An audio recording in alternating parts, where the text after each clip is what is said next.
Thank you. We have been working for 13 hours from 3 a.m. We lost hope, and we started heading back home. I took one more step. One more step. I just saw something huge. It was a lion attack.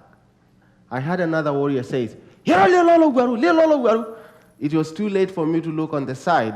The lion was already on top of me, kicked me 3 meters up in the air, and by the time I looked up, one of them, I just had one warrior said, Edward Morani, he's dead. He shook me off. All the jewelry that I had were completely off, and that was a moment that I thought that I was dead. In the Maasai culture, warriors, we are not allowed to go to the hospital. It's completely a taboo.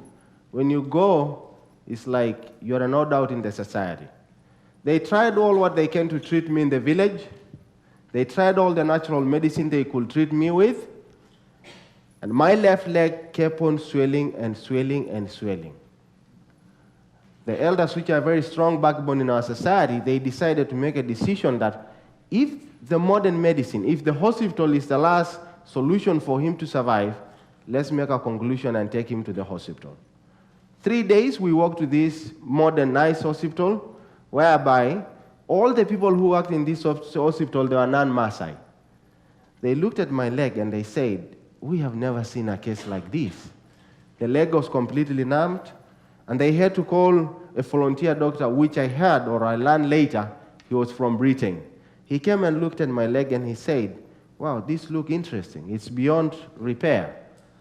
And he told one of the senior doctors in the hospital, I think the only option for this person to live is to amputate his leg. That was when I stood up in the bed and I said, no. And he said, all this long that I've been trying to look for someone to speak English, you speak English? And I told him, yeah, I went to school, but because of the rite of passage of every Maasai, I decided to be a warrior because when you become a warrior, you feel powerful, the whole society is looking at you, and you provide all what the society needs, and security, entertainment, and you can get what you want as a warrior. This is really interesting. You tell me whatever it will take. If you get healed, I said, I'll do whatever you want. We became friends, 1 month and a half in the hospital. And he told me that I'll try all my best, but you have to promise me to go back home, shave off your head, and go back to school and dedicate all your life into conservation.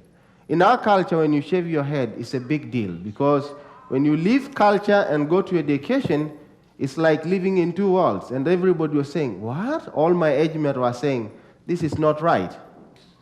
I did because I had to do it because I made a promise. I went to school for 5 years, and often I go back to Loita, where I come from. Kenya is not big. It's made of 42 tribes, and the Maasai people are among the minority that lives among the 42 million people that lives in Kenya. 450,000 Maasai that live in Kenya.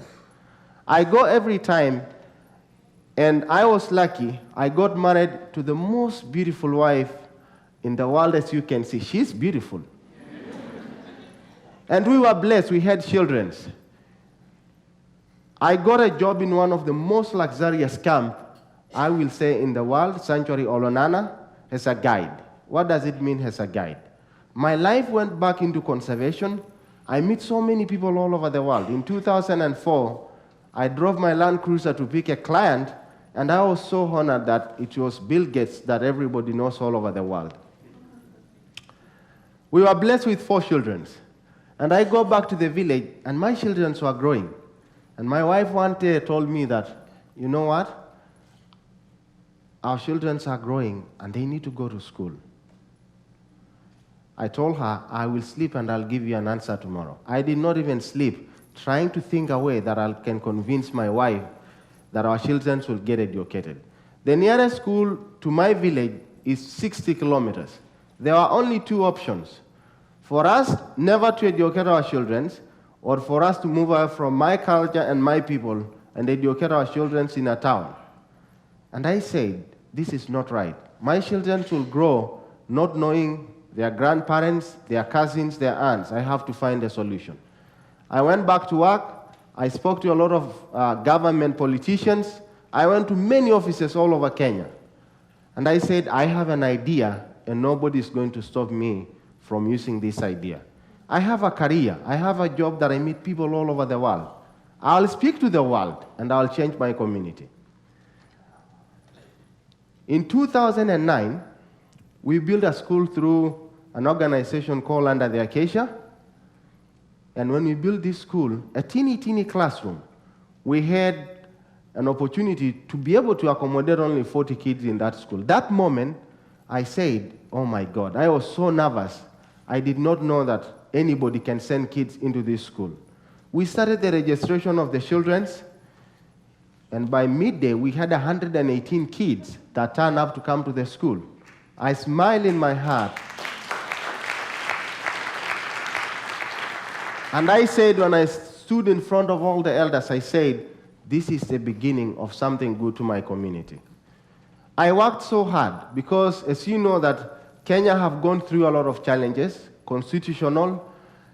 The government of Kenya announced to everybody that education is free. So I said, how can this be sustainable? I need this to be going on and on and on. We believe that God is nature. We believe in respecting each other, and above all, respecting other people's culture. I say the Maasai people are not poor. They live over the land. A Maasai can pay for water. A Maasai can pay for health care. And what is the meaning of having a school if you don't have water? And what is the meaning of a school if you don't have health care? So we started a program in our community, and we elected prominent leaders that are monitoring each project from water, health, and the school, that all the projects are sustainable to each other. In Kenya, when you want to build a school, it will take only you 1 week, and you can instantly provide education to the young children. I know in America, when you want to build a school, it will take millions of years for you to get a license, millions of dollars for you to build a school. In Kenya, you can provide like instant education to the young children.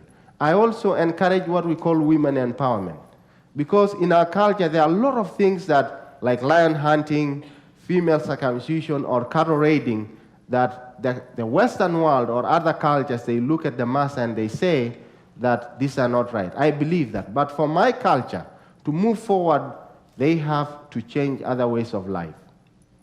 And I decided to build this community, which is an area of about 150,000 people. We still have a long journey to go. And my community, in 2 years, when we finish whatever we are doing, will be able to net about $100,000 after we deducted all the employees, which our institution will have about 60,000 people that are, 60 people that are employed to work in our schools. I don't want this to end. I want this to be a role model to the world, not only to Kenya. Wherever that is remote in Kenya, that you can admire the beauty of, when you went to Leda 10 years ago, you can only see the trees and see the grass.